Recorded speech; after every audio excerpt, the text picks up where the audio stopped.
মোহাম্মদ হাদি, তো ওনাকে উচ্চশিক্ষায় শিক্ষিত করা হয়েছিল।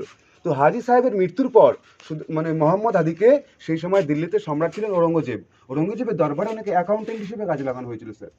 তো সেখান থেকে উনি বড় হন। তো 300 বছর আগে আমাদের বাংলাদেশের মাকসুদাবাদ, তো সেই সময় ঔরঙ্গজেব 1702 এই মাকসুদাবাদের ওনাকে দেওয়ান করলেন, ট্যাক্স কালেক্টর। তখন তার নাম দেওয়া হয়েছিল কর তলবকার, যেহেতু কর আদায় করবে। তো কর নিয়ে দিল্লিতে পাঠাতে বলে দিল্লির সম্রাট এনার কাজে খুশি হয়ে এনাকে 1706 বাংলা, বিহার, উড়িষ্যার নবাব উপাধি দিয়েছিলেন। তার নাম দেওয়া হয় মাকসুদাবাদ।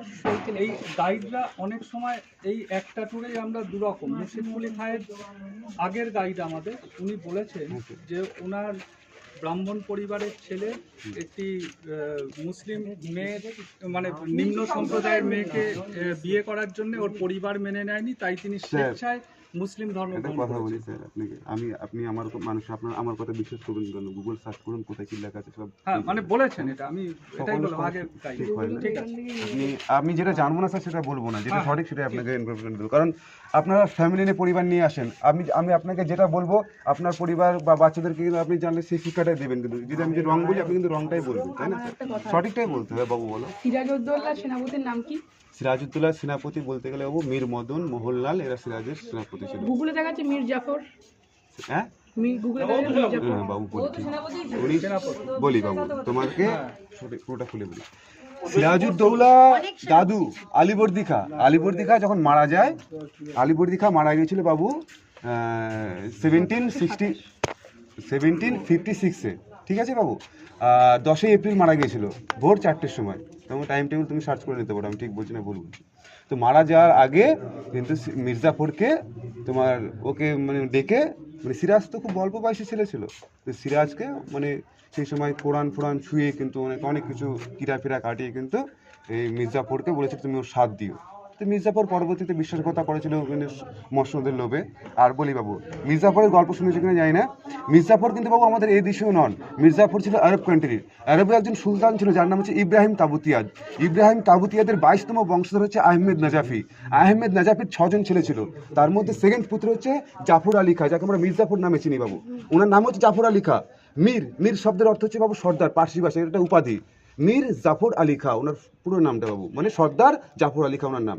তো এই সর্দার জাফর আলী খাঁ কী ছিল বাবু, উনি পাশা খেলায়, তখন তো পাশা খেলা হতো, পাশা খেলায় খুব পারদর্শী ছিলেন। তো সেই সময় দিল্লির সম্রাটের সম্মুখীন উনি পাশা খেলায় জয়ী হয়ে আমাদের মুর্শিদাবাদে স্যার পারমিশন পেয়েছিল। তো মুর্শিদাবাদে বাবু 300 বছর আগে তো হোটেল লজ ছিল না, তখনকার মুর্শিদাবাদের মসনদ ছিল আলীবর্দী খাঁ। তো উনি একজন সুলতান পরিবারের ছেলে, কোথায় উঠবে? আলীবর্দীর ঘরে উঠলো, নবাবের ঘরে।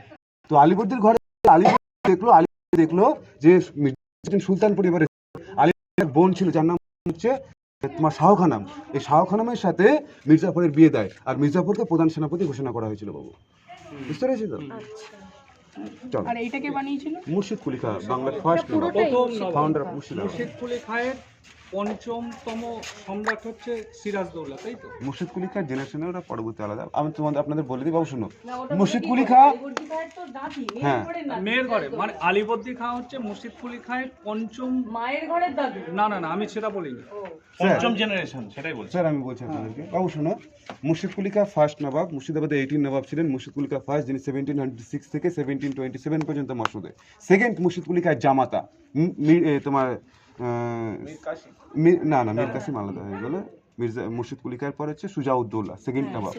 সুজাউদ্দৌলা বাবু 1727 থেকে 1739 অব্দি মসনদ ছিল। তারপর সুজাউদ্দিনের ছেলে সরফরাজ, মানে মুর্শিদ কুলি খাঁর দরিদ্র মেয়ের ঘরের ছেলে। সরফরাজ খাঁ 1 বছর মসনদ ছিল, 1739 থেকে 40 অব্দি। তারপর আসে বাবু আলীবর্দীর সাথে মুর্শিদ কুলি খাঁর কোনো ব্লাড রিলেশন নেই। আলীবর্দী ছিলেন পাটনা শাসনকর্তা আজিমাবাদের। 1740-তে ব্যাটল অফ গিরিয়া, আলীবর্দীর সাথে সরফরাজ খাঁর বাবু। আলীবর্দী সরফরাজকে হারিয়ে মুর্শিদাবাদ দখল করে নেয়। আলীবর্দী 1740 থেকে 1756 অব্দি মুর্শিদাবাদের মসনদ ছিল।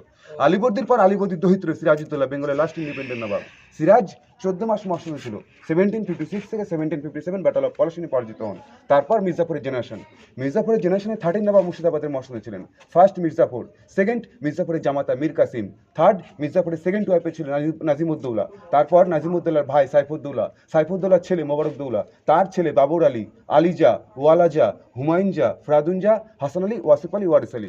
মির্জাফরের বংশের 13 জন নবাবের মধ্যে বাবু 11 জন নবাব, মির্জাফর থেকে হাসান আলী মির্জা পর্যন্ত ইনারা বাবু 11 জন নবাব স্বাধীন নবাব ছিল, যারা ইস্ট ইন্ডিয়া কোম্পানি আন্ডারে দেশ চালাতেন। ইস্ট ইন্ডিয়া কোম্পানি থেকে 16 লক্ষ টাকা বৃত্তি পেতেন। ঠিক ঠিক। আর শেষের দুজন নবাব বাবু ওয়াসিফ আলী, ওয়ারিস আলী, এরা ভারত স্বাধীন হয়ে যাওয়ার পর নবাব, এদেরকে সম্মান রাখার জন্য নবাব বলা হতো, সরকার থেকে কোনো বৃত্তি পেত না বাবু।